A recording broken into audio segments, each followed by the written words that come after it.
Last week, I had the opportunity to study a little bit with Dr. Alana Stein-Hain of the Hartman Institute, and she shared an amazing teaching about Birkat Kohanim, the priestly benediction, and I'd like to share it with you before we bless Haley with those ancient words.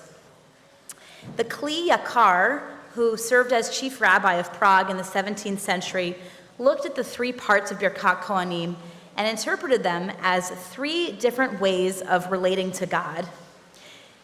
He pointed to three different verses in the Bible, the Tanakh, in which the Israelites were called daughter, sister, and mother. In a verse from Ezekiel, chapter 16, verse 44, for instance, the prophet calls the Israelite people daughter.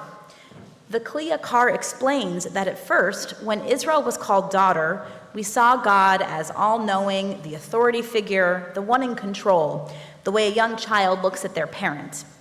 He writes, generally, a parent rules over their daughter, and the parent is above, and the daughter is below. He may mean this both figuratively and literally. Haley, when you were small, your parents were taller than you.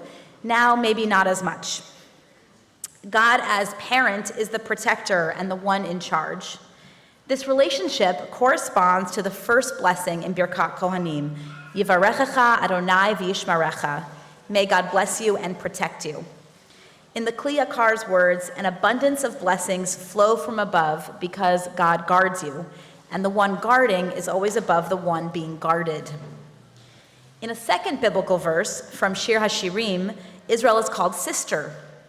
The Kli Yakar teaches that to be like God's sister is to stand on a more equal footing with God. This is a radical statement, especially for a 17th century sage, and yet we know it's part of our tradition. We can face God, we can challenge and push back when we disagree, support God and be supported by God, which is what sisters do, right, Hazel? This kind of relationship is not about blind obedience. It's more mature and mutual. We are God's partner in bringing blessing into the world. This kind of relationship is reflected in the second blessing of Birkat Kohanim, Ya'er Adonai panav elecha v'chuneka. May God let the divine face shine on you, face to face. The Kli Yakar writes, you stand across from God, face to face, just as the moon gets its light from the sun by standing opposite. Just as the light of the moon is reflected in the moon, just as the light of the sun is reflected in the moon, he says, we and God can cast our radiance on one another and make each other better. Last and most subversive of all, there's a biblical verse in Psalms chapter 45, verse 11, in which God allegorically calls Israel mother, which makes God the child now. The roles have reversed. Now the Kli Yakar asks us to imagine God looking up to us as a parent, as a source of comfort and wisdom, as a teacher, and as the one with real decision-making power. He writes, just as the eyes of the daughter look up to the mother, likewise God will turn the divine face toward you. This relationship is reflected in the final blessing, Yisa Adonai panav elecha v'yasem lecha shalom.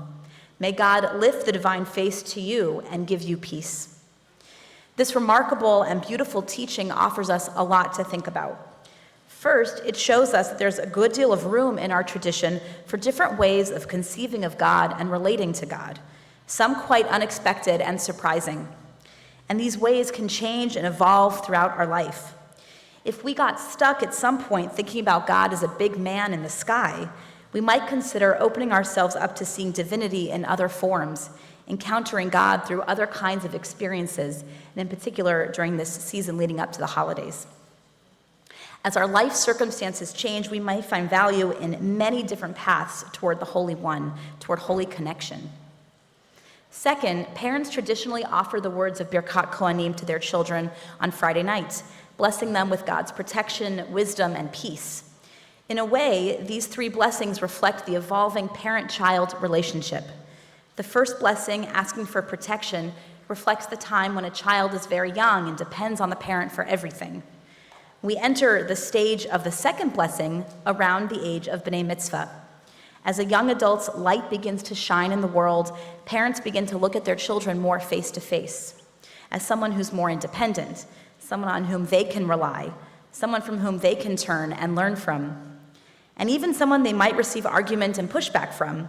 I hear teens do that sometimes. Finally, there may come a time in our life when we enter the stage of the third blessing. Now, if we're fortunate enough, our parents are of an age when we can help them, offer them care and support, provide them with comfort and peace. All three life stages can have their own kind of beauty and poignance.